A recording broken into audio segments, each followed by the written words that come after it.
Go by the name of BlaqNmilD. Where'd you grow up? Came up in the uptown area, from the 3rd ward to the 13th, you know. What was your neighborhood like when you were growing up? Neighborhood was wild, fun, you know what I'm saying, full of a lot of kids, you know what I'm saying. It wasn't really strict like how it is now, you know. Could play and do whatever you want. Yeah, it was a lot open, you know what I'm saying. What about musicians in your family? My grandfather played the guitar, whatever. And, he was also a singer. And, did he play out of the home or in the home? Yeah, he used to play all the time on the porch. You know what I'm saying? Tear it down. Him and my uncle come out there with their little boom box with the speaker playing an old guitar. It was nice to be serious. Besides that, do you know of any other musicians in your family? Your mom or dad play anything, sing? No, I ain't gonna try to hear my mama sing. Nah, that ain't happening. What about second lines and block parties and stuff? Do you remember what they were like when you were growing up? Oh yeah, man. What kind of people would play and perform? I had an uncle as a DJ. My first DJ I saw, I probably was maybe 4 years old, 3, 4 years old on South Claiborne on that Ave. Had a house party. And like that's when I the first record I think I ever like really noticed was like a Luke record. Yeah. What about it? It was hard. I was scared of it at first. But yeah. What kind of records did you have in your house? Like, what do you think was most influencing the most? you? Yeah, but just say from 5 to 15 or something like. Just in your youth, what kind of records affected you the most? Michael Jackson.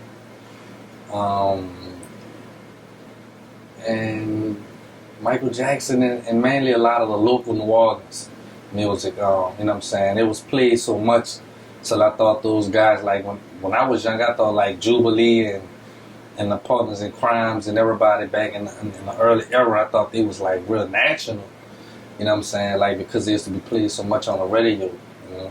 Mm-hmm. Yeah. Yeah, and then who were your favorite kind of New Orleans rapper bounce artists growing up?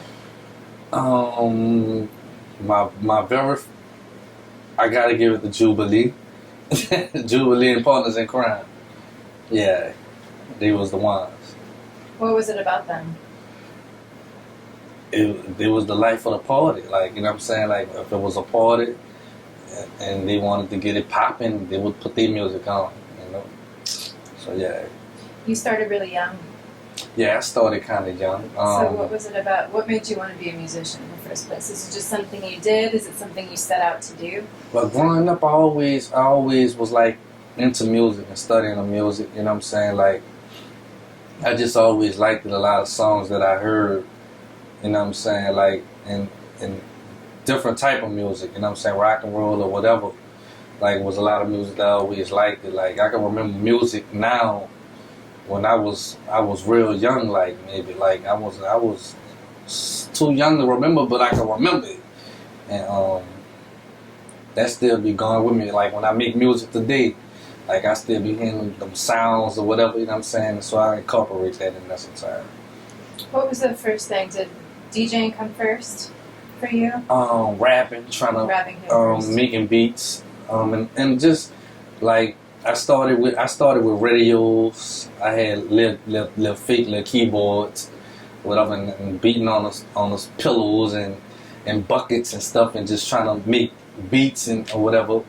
That came with tape players, you know what I'm saying. And then I had got an ASR 10 little keyboard or whatever, was a sampling board. What year would that have been? Around what time? I had got the ASR 10 maybe like in 96. Yeah, about 96, 95. Before that, it was just straight tape players and records and trying to build beats, you know what I'm saying, sampling other music and beating on buckets for the sounds and just trying to put radios together and had a radio this close while the other radio playing the music and I'm standing between them trying to rap and record it with the tape, put the paper in the top of the tape. Oh yeah, that was serious right there. What do you think your first song you were proud of was? Back then, like when you were recording like that, were you proud of anything? The very first rap I did, I was proud of. Like I knew what I wanted to do then. Like when I first started, just trying to, do music or whatever. Like all my friends thought I was playing. Like now they see me today, and like, man, you really took it serious. You know what I'm saying? So yeah, once I made my mind up, that was it for me. I was on it. What was that first rap about? It was a rhyme. It was just some little rap or whatever. I don't know. It was real. It was like nursery rhyme. It wasn't no cursing. It wasn't no hardcore stuff. It wasn't none of that. It was just straight soft. Lay in the grass and eat a sandwich or something. You know what I'm saying? It was happy. So yeah. So 96, 97, I mean, this was the time that No Limit was happening, right before Cash Money really made it big. I mean, what was the climate in the city like? Did everybody want to be in the industry? I mean, at that point, just because they saw this kind of success, how did it affect New Orleans musicians? During the time, well, in New Orleans kind of like something will come in, and it'll get old real fast down here. I don't know why it's like that. But like during them days, No Limit was popping. Everybody wanted to be No Limit soldiers. Cash Money came on the scene like right afterwards. But at first it was No Limit, man. It was on and popping. All during schools, I had all the No Limit CDs. P was the man. Mm-hmm. And it's just something everybody was talking about. Everybody was into. It was just the. Oh yeah, what made me really click when I heard Soulja Slim, I remember being a little boy rapping his lyrics, and that really motivated me like to want to rap more. You know what I'm saying? Like I was always like before the Slim, I was always a Juvenile fan from the very get go. Like you know what I'm saying? I just was crazy about Juvenile and UNLV, and when I heard that Slim, it was on and popping for me. That made me want to rap. What's your favorite Slim song? I Wanted You Got It. That was the one. I used to walk around the hood all day with the radio rapping. That was the one right there. So I even like sampled that beat back in the days just to make the instrumental, just to try to rap on it. And man, my partners would be on the porch on Willow Street, just doing the thing. What was the next piece of equipment that you got then? After that first keyboard you got, then when did you start? When did production come in? When did you start? I had uncles, I had family members or whatever, that noticed me, you know what I'm saying, with the music or whatever. Because during the time I was drawing and painting or whatever, and I was real good at that, and like, everybody was really behind me with the drawing thing. But like my uncles and stuff, like, they noticed me with the music, and they went to take me around the different studios, and like I knew what I wanted to do, but I just wasn't able to put my hands on it right then and there because it was like more upgraded equipment I never been around, but I was a fast learner. You know what I'm saying? You? Nobody. Like I was just determined, like to learn what it was I wanted to learn, and I'd sit there for hours playing with buttons or whatever till I get to learn. Whatever. So when did you have enough money and enough resources to get your own equipment to the level that you wanted? When did that happen? Over the time, I was getting a lot of hand-me-down equipment. I ain't really ever had no job like talking about it like until maybe like when I got in high school or whatever. And what high school did you go to? John McDonald Senior High. And I had a little job then, and I was able to buy a little knick-knack stuff or whatever, At one time, I was in my house working. Once I got the computer, had me a little surround sound speakers or whatever, it was on and popping from there, And that's when I had discovered the program called Acid Pro. Like, I was on a computer. This was like in maybe 98, 99. I was on a computer, and I was just looking for all kind of programs. And I done ran across so many programs, Jammer Pro and Mix DJ, all kind of stuff. But when I crossed the Acid Pro, I only had the demo version for a long time. And I would have to write the music in there. So I was in a band as well in high school. So what did you play? trumpet. I wanted to play the drums because I wanted to make beats, but the schools I went to, like my middle school, they didn't have a band. I went to Soulja Be Right, and they ain't never had a band, so I had to go to John Mack and get in a band late. So by me being late, they made me get on the horn or whatever. Did you like it? Or were you just like, I just want I learned kind of fast, like, you know what I'm saying? It took, it wasn't nothing, you know what I'm saying? Because I wanted to do music. Like, music was me, like, it was in me. So I learned real quick, and I was like one of the top horn players or whatever. Do you still play? No. I could if I want to, yeah, if I want to, but nah. Who was the first artist you ever produced for professionally, you think? Or non-professionally, when you were still learning? I was producing for a lot of the guys, like, you know, in the neighborhood, making beats for them. But it got serious when I got with a record label called Money Rules, and that label, a guy by the name of KT, Kenneth Taylor, he deceased right now. He had a partner named Steve. And they like had Big Freedia, they had Got It Boy Chris, they had Sister Novi, they had a lot of the Tim Wall Buck, they had a lot of the bounce rappers that's hot, like on their label or whatever. And the only thing they was missing was me. And so, you know, once I went over there, you know, the first person I really did a bounce beat for was Big Freedia, and it was on that popping then. Mm-hmm. You know? What song was it? It was called Walk With a Dip and Jen and My Sister. I did them 2 records, and it was all said and done after that. Yeah. Well, now obviously you're the most in-demand bounce producer and one of the most in-demand producers in the South. Yeah. I mean, it seems like it happened so quickly, but it also, you know, you put so much time in, and you know, so much study. What is it about bounce? And when you were rapping yourself, did you feel like you were you could do lots of different genres? Was bounce always your favorite?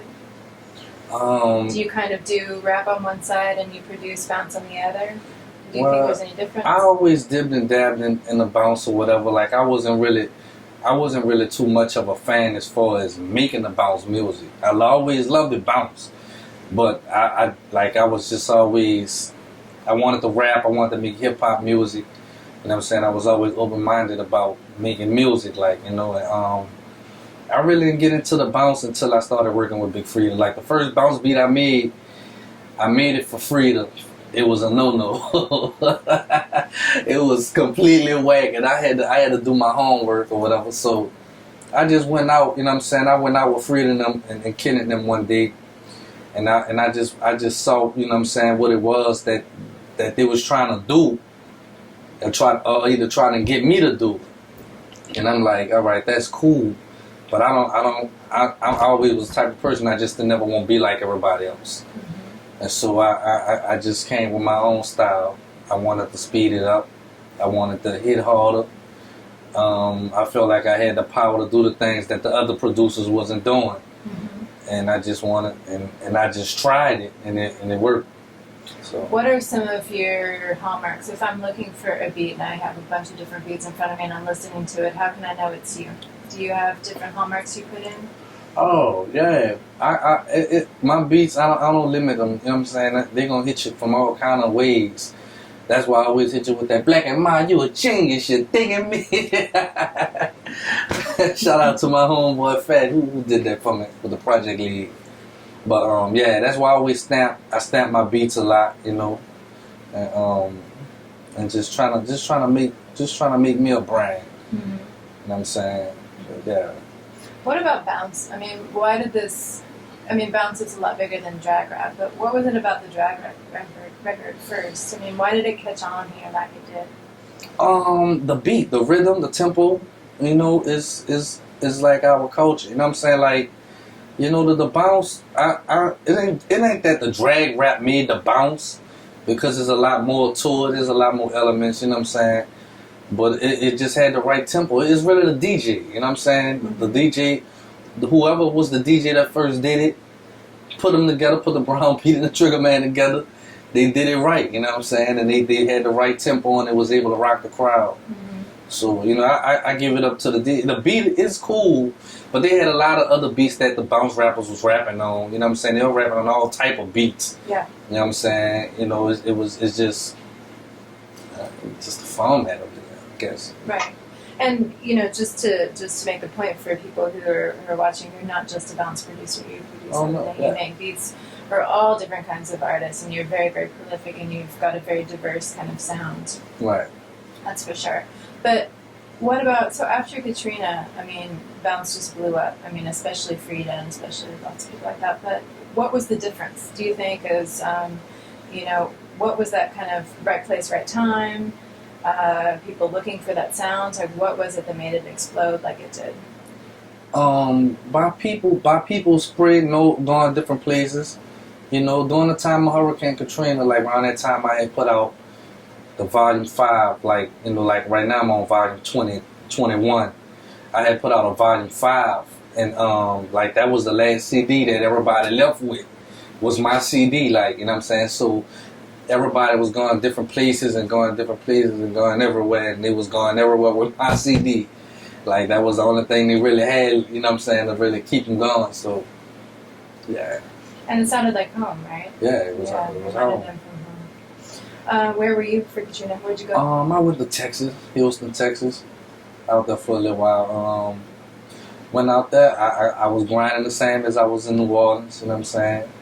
You know, my people was out there. You know what I'm saying? It felt like home. It was the same.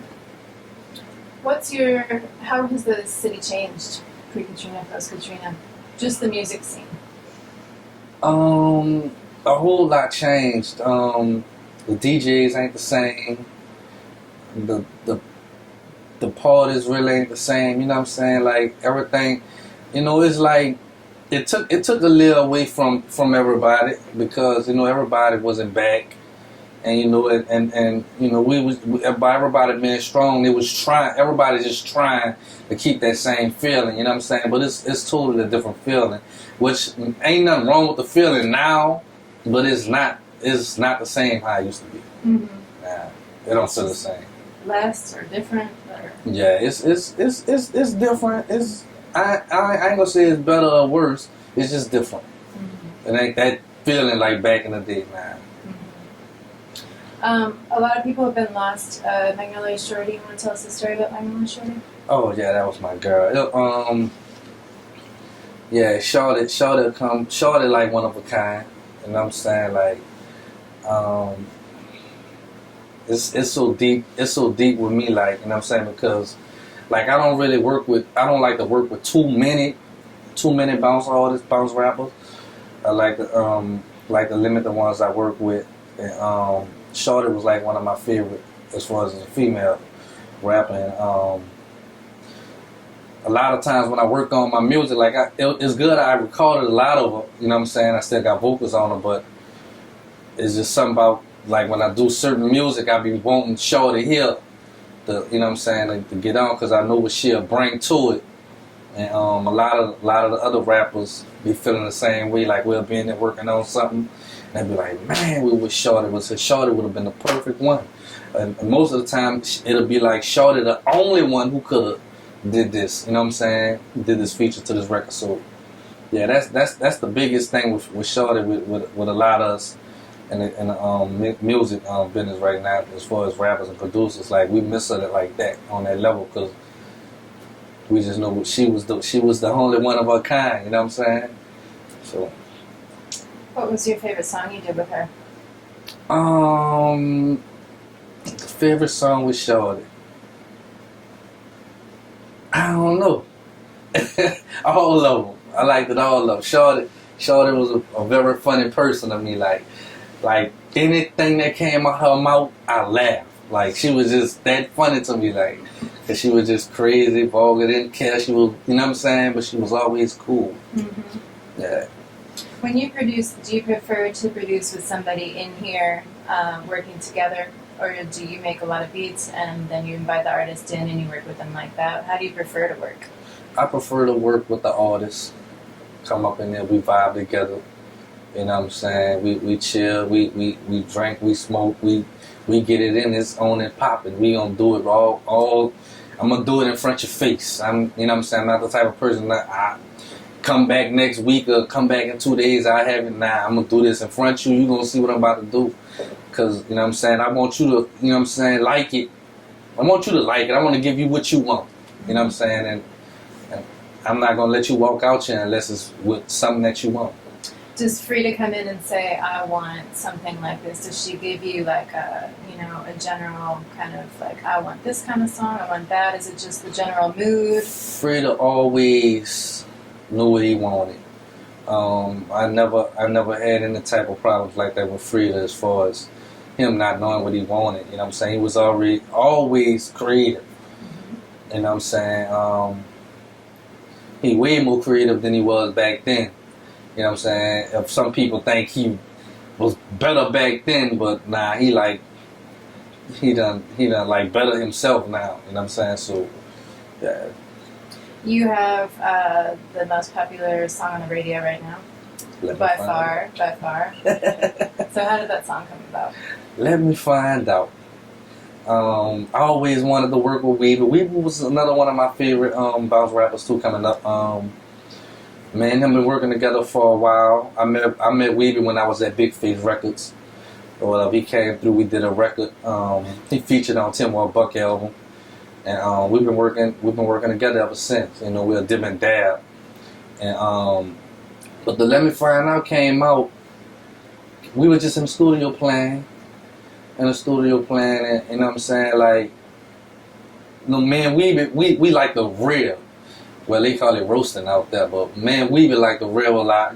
We talk about each other. He dark skinned, I'm dark skinned. We come up with all the dark skinned and black jokes there is, But we just vibing out. Like I said, I like to work with you. If you come to the studio with me, we gonna vibe out. We gonna kick back, chill, and just let the music come natural. And just have fun with it. Like, you can't do this if you ain't having fun with it. It don't make no sense. Can't be in the studio stressing, trying to make a hit, going crazy, fussing at people and all that. Nah. And I don't never had none of them problems over here. Never had no troubles. I done saved people's lives. I done helped people out. I done gave people jobs and everything. I done saw so much come from doing what I do. Like, and so much good from it. That keep me, going. Mm-hmm. Humor is such a big part of New Orleans rap and bounce. A lot of these songs are really, really funny. Yeah. And maybe it just comes from the kind of party vibe or whatever. What do you think? Like, if you could explain, what you do and your sound or Bounce's sound to other people who've never heard it before, how would you describe it? Do you think it's party music? Is it? It's a lot more than that. But what do you think? Project music. Mm-hmm. I'm gonna say project music is straight from the roots, man. I always think they had a hot club called Club Sam's. It was located uptown Rampart, and it was like a wild place. A lot of the thugs and gangsters and a lot of the hood people would go in. And Jubilee was the DJ, and I always felt like when I'm in the studio, I gotta feel like if I could get that club to rock to my music, then it'll rock anywhere. And that always stuck with me. Even till the day I feel like anything I make, I gotta make it to rock Club Sam's, and that club ain't even here no more. But I just know how it was during the time. If it was just raw. It was the rawest. And a lot of the rappers and celebrities would go there, and it just be raw, the streets keeping the street, So many of the projects are gone now. They're probably about to all be gone pretty soon. How has that affected, the projects have so much of a role in New Orleans rap and bounce. Now that they're gone, is it, how has that affected the people, the community, the music? Well, bounce is his own thing. It's evolving because it's not people got different aspects of bounce. They hit a bounce from the old days when the rappers was rapping on, spitting lyrics on top of the bounce beats. And now you got, you know what I'm saying, you got the new age where you got a lot of the rappers, you know what I'm saying, it's dance music, like, you know what I'm saying, don't get me wrong, Jubilee and a couple of the bounce rappers, they made dance music back in the day, but they were spitting a whole lot of more lyrics than just being chopped up, you know what I'm saying, for like 2.5 minutes on the song, everything just chopped up, you know what I'm saying, just to make the booty wiggle, whatever, you know what I'm saying, so it's two different, you know what I'm saying, it's two different elements, it's just evolving, you know what I'm saying, you know, T.I. and them did a record, you know what I'm saying, it was bounce, you know what I'm saying, that was their way of doing bounce, you know what I'm saying. And they shot the video here. Yeah, and they shot the video here, you know what I'm saying, I just feel like it's just evolving, you know what I'm saying, like, and I ain't gonna let it stop me no matter where it go, I'm gonna evolve with it, you know what I'm saying, if I'm trying to evolve it, I'm trying to take it somewhere else, you know what I'm saying? So, it is, you know, it's the youngsters, you know what I'm saying? You know, it's our youngsters. That's the change to me. As far as the culture of New Orleans, period. You know what I'm saying? Like the youngsters got to get more into it because I be in the studio. You know what I'm saying? I spend most of my time here. I got a family. You know what I'm saying? But I spend most of my time still here. You know what I'm saying? And I don't really see too many of the young people, you know what I'm saying, trying to do the music, you know what I'm saying, is mainly I see maybe 21 on up, you know what I'm saying, or 25 on up. And, you know, I be looking for the youngsters, you know, 13, 14, 15, but their minds are somewhere else. So we trying to do things to get them, you know what I'm saying, involved in the music or whatever, you know what I'm saying, in the culture. I know you do some outreach stuff. What kind of stuff do you do? Sometimes me and the guys or whatever, you know what I'm saying, like some of the rappers or whatever, we'll get together during school time or whatever, you know what I'm saying, do some back to school type giveaways or whatever, go to the schools and go talk to the kids or whatever, you know what I'm saying, let them know what we doing, because they, you know what I'm saying, they like us, they looking up to us, you know what I'm saying, and you know, we just trying to keep it real with the kids and reach out to them and let them know what's up and let them know the ins and outs and the do's and not the do's and, you know what I'm saying, just, you know, just communicate. Why do you think the city's so violent? Because I think that got something to do with the Katrina era. You know, the youngsters, all they saw was a lot of the team that what is about 10 years now since the hurricane, maybe 9, yeah, about 9. So a lot of the kids that was maybe 7, you know what I'm saying, 8, you know, they teenagers, 5 years old, they teenagers now. But during the time, all they saw was a lot of killing. They saw a lot of struggling. You know what I'm saying? They were spread it out. They didn't know what to do. A lot of them lost their families. You know what I'm saying? Their mamas, their daddies. You know what I'm saying? A lot of them don't even have their parents. You know what I'm saying? They living with aunties or either some friends. And like they didn't get to grow up. You know what I'm saying? Like right with the grandmothers and, you know, like a lot of them don't have the grandmothers who took the limbs off the trees and whipped them in. You know what I'm saying? If a mama was in there to tell them, you know, it's just crazy. You know what I'm saying? Like I just feel, I personally feel like, you know, they probably have some things that can be done, but I just think it's gonna take some time for that to get straight, like maybe another 10 years till them youngsters grow up, you know what I'm saying? But they had it hard, you know what I'm saying? And you can't really fault nobody because of what happened, you know what I'm saying? But that's how it happened, you know. And the corruption, you know. Yeah. I mean, Nega just got sentenced to whatever, 10 years, and yeah, like all the other politicians here. Who are the lyricists in Bounce right now? The lyrics. Are there lyricists that impress you, kind of old school lyricists?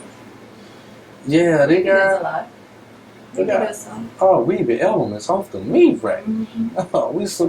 We told it somewhere else different. You know what I'm saying? Freedia got a lot of work too. You know what I'm saying? I worked on maybe 3 albums in 1 week with Freedia. Yeah, so he got a lot of material, all kind of material, different type of music. We just trying or whatever. You know what I'm saying? And I'm working with every artist in a city locally, even if they got something going or whatever, I'm in there. I'm working with everybody, you know. So, you know, everybody doing their thing right now. Everybody tapping into the bounce, you know, getting the bounce on.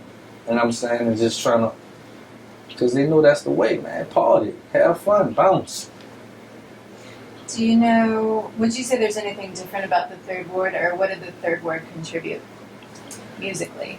Is there anything specific? See, I got a lot of little partners in the city, you dig? And I got partners even downtown, you know what I'm saying? And I always be on some uptown, downtown, but I always be playing about it, you know what I'm saying? Because, you know, we cool. I'm from uptown, they from downtown. And I always tell them the Third Wall was always the best wall, like, you know what I'm saying? Uptown, period. You know, anything uptown was just better than downtown. We just be playing like that. But, you know, Third Wall, you know what I'm saying? And the rest of uptown was my stomping ground, you know what I'm saying? Like, you know, I was born in the Third Wall. I was born in a house in the Third Wall. And, you know, my folks moved out the Third Wall, like, in maybe 92. No, I meant to say in, like, 88, 89, we moved to the 13th Wall. And that's where I kind of grew up.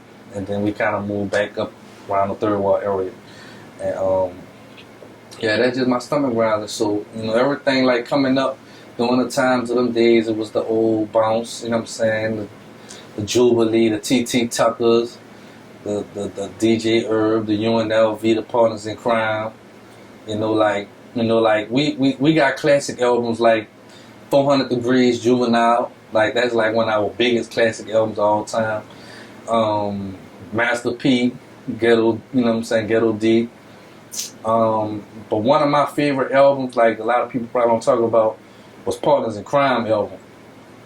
Their album was like, yeah, I put theirs up there with the 400 Degrees. I forgot the name of it at the moment, but I know it's Partners-n-Crime. It's PNC. It's the one from 98.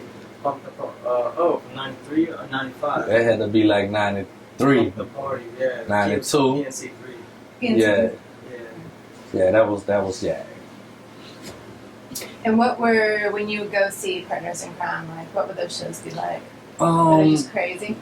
During the time I was so young, so I would have to catch them at events at the parks. You know what I'm saying? We had the Weebie guy, you know what I'm saying? The dancers, the Muffin Babies and the Power Rangers, and they out there flexing and doing their little beanie weenies and, you know, and going to the Super Fair and watching them perform at the Super Fair, at the Superdome.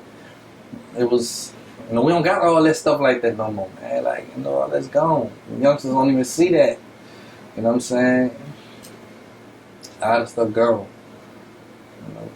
Do you still like to DJ out?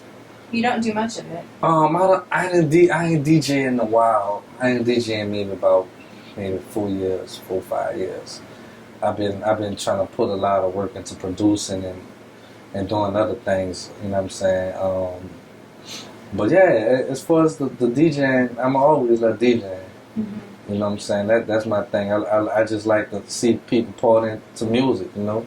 And the best thing about me when I was DJing, by me being so hot and was producing a lot of music that everybody liked, that I was able to play my own music and talk over it and everything, so I knew what was up, you know? Yeah. What's your favorite place to play in the city? If you're gonna go out and DJ, where do you want to go? I always like to DJ for the older folks. You know what I'm saying?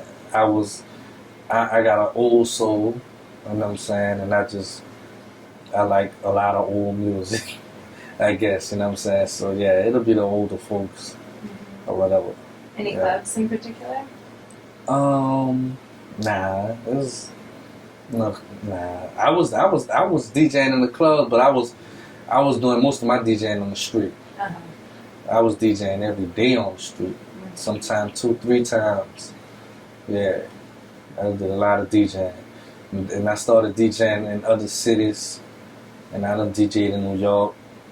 I done DJed in Florida. I done DJed in a couple of other cities or whatever, Atlanta, you know. But, do you have a favorite show you've ever done? Performing, I like performing. Oh yeah, yes indeed. I love, you know what I'm saying, going on stage and rapping. Like I'm always like to rap, you know what I'm saying, love to rap, you know what I'm saying, it ain't gonna never stop. That's always gonna be in me. And you have a favorite one that sticks out over the years? no, I don't have no favorite song. I don't got no favorite song. I got favorite other rapper songs, but what about technology over the years? Changes in technology, has it changed the kind of, obviously it's changed the kind of music that's produced? How? Well, you know, I consider myself as a producer, and I can back it up. You know what I'm saying?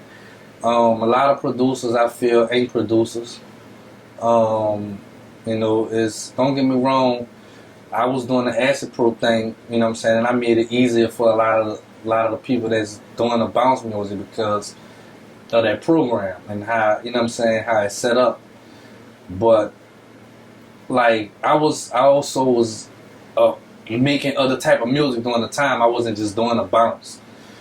And so, you know what I'm saying, like, you know, you got a lot of the dudes running around just making a bounce, and they feel like real producers. And nah, they gotta find something else to call themselves. You know what I'm saying? Because like I take it serious. Mm-hmm. You know what I'm saying? And you know, and I'm trying to be the next KL or the next Manny Fresh. You know what I'm saying? Because I look up to them guys. You know what I'm saying? And I know they put in a lot of hard work and been in the studio and really using their mind and their brain and talents, you know what I'm saying, and have true talent. Like, you know, and I feel like I got the same type of talent. Mm-hmm. You know what I'm saying? And I know the fake from the real. You know what I'm saying? And I know they know the fake from the real.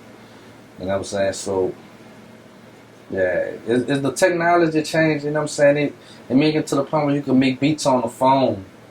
You know what I'm saying? You can make beats doing anything. You know what I'm saying? Like, that's cool, but it's like, is the game messed up like that? You know what I'm saying? Like, you know, that's how it is able to get rappers who really ain't really that talented, and singers, and put auto-tune on their voices, and anybody can do it now. You know what I'm saying? And it's messing the game up. Mm-hmm. Now they're trying to mess it up for the producers. The real producers who really know how to put music together, you know? Mm-hmm. Just because you can play a piano doesn't make you a producer. Just because you can play drums or you can play a horn, you got to be able to take and put all that together, you know what I'm saying, and create music, you know what I'm saying? I could take anything and make a beat, you know what I'm saying, from anything. You could rub a wire, I'll turn it to something. You have a favorite beat you've ever made? Never. I don't think I can, because I just always have something going. Like, I always feel like I can do better. You know what I'm saying? As time changed, the era changed, music changed, you can always create different sounds. You know what I'm saying? You can't limit it. So, nah, I never had a best beat or the best. Nah. What makes New Orleans special? What makes New Orleans special? What's different about this city from other places? People be outside. I guess. I don't know. Like, I always wanted to go to New York when I was small. You know what I'm saying? I guess I missed out my chance on seeing the New York that I wanted to see. You know what I'm saying? From what I used to see on TV. And when I finally went, it wasn't like that. You know what I'm saying? Like, all that was gone. So I'm like, it's like that in every city. You know what I'm saying? Like, the old New Orleans gone. You know what I'm saying? So I understand it. You know what I'm saying? Like, it's not like that. It's different everywhere. It ain't how it used to be back in the day. So it's just that, I guess. People outside. What else? People outside. People partying. You know what I'm saying? It's just so much going on. You know what I'm saying? It's just, it don't feel like you just cooped up, and you know what I'm saying? Like, you go walk around the corner and see people outside having fun or something. You know, they just boring. Like, I just don't want to go nowhere and just see people just working all day and just get tired and go inside and ain't nothing popping. Man, they gotta have fun. I want to see a DJ popping. I want to see some booty shaking. I want to see what. I want to go by my little partner and them on the West Bank or Uptown, go to the studio, we about to go down. Yeah, you know, go to Santa Fe, go get a drink, go do something. You know? Yeah, the only problem down here is just the violence. That's it, just the violence. It's with the youngsters, though. You know what I'm saying? It's just the youngsters. It's all.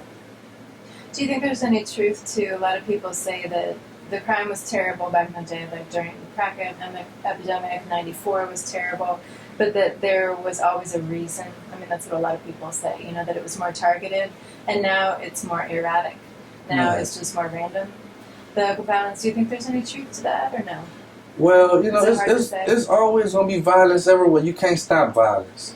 Yeah. But what makes it sad is the youngsters. You know what I'm saying? That's just what it is. You know what I'm saying? Like, during my era, don't get me wrong, we always had beef. You know what I'm saying? Because of the wall thing. You got the third wall beefing with the 17th. You know what I'm saying? You got the 12 wall beefing with the 13th, beefing with the 17th, the third wall. You know what I'm saying? Uptown beefing with downtown. East Coast, East Side beefing with the West Side. You know what I'm saying? It always been like that. But it wasn't so violent in my days. You know what I'm saying? Like, me and my little partners, we didn't have guns. You know what I'm saying? We fought. You know what I'm saying? We probably pick up a stick or something, we fought. But these days, man, they got bullets longer than your body. Yeah, little boys, 10 years old. You know what I'm saying? Starting young. And that's just the problem, man. It's the kids, killing kids. You know, where's the future in that, you know? Is there any slang specific to the Third Ward? Or 90s or anything? Are there any, like, phrases that people say that are... Rest in peace to my little partner, Shaggy. You know what I'm saying? Nightwalk. You know what I'm saying? Mr. Magic. You know, everybody had their little slangs, you know what I'm saying? Downtown talk a little different. Uptown totally talk different, you know what I'm saying? We got an example. You heard me, little wool, now you're dead. Oh, you know what I'm saying? Like, we got that uptown, like, you know what I'm saying? The downtown just, you know, it's just a little different, you know what I'm saying? They be trying to keep up, but they're a little different, though, you know what I'm saying? It was down. Shouts out to downtown. One of the downtown people hating on that letter downtown, man. But yeah, you know, it's just about having fun, you know what I'm saying? That's all, you know. That's what everything about, man. Just trying to enjoy life. Questions? Another question? Anything about production? Anything? Well, I think I'm the best producer, me. I'm gonna keep it 100. Well, I was saying that you're the best producer in the city because before I met you, I just thought you was a bounce producer. Yeah. And I came over here and I seen you actually had other tracks, and I watched you make a couple of tracks in person. I'm like, and that was like, for me, that was like, man, this is the best producer in the city. Yeah. For years, I always wanted people to know that side of me. Like, because I always been, like, musically inclined like that. I always made beats. Like, I can play you a beat from so long ago, you know what I'm saying, and it sound good. And, like, but it was just a bounce. Bounce was making the money, taking care of the fam, you know what I'm saying. I was able to give my mama money, you know what I'm saying. It was able to keep me looking shy of everything, you know what I'm saying. Give me the girls I wanted. I was, you know what I'm saying, I was just having fun, just, you know, enjoying the bounce thing. So it was always the bounce, you know what I'm saying, that everybody always heard. I wasn't tripping, you know what I'm saying. But now I'm like, I just can't just let them just hear that side of me. Like, you know, they gotta hear everything. It's going down. And that's why I tag, like I always tag my name and everything, you know what I'm saying. And so I try to keep the tag with the tag, like, they know me for the bounce, alright, yeah, but I'm gonna tag BlaqNmilD in that too, and in my hip hop. So they be like, alright, that boy making all that. Yeah. Any artists that you want to work with that you haven't worked with yet? Yes, indeed, Mariah Carey. What? Oh, man. Boy, that's a question to ask a producer, huh? Bye. Well, I was gonna say just specifically New Orleans artists, but then you had to talk about Mariah. Well, yeah. As far as New Orleans, I don't work with my favorites. I think I don't work with all my favorites. Yeah, ain't no denying that. I don't work with everybody. Yeah.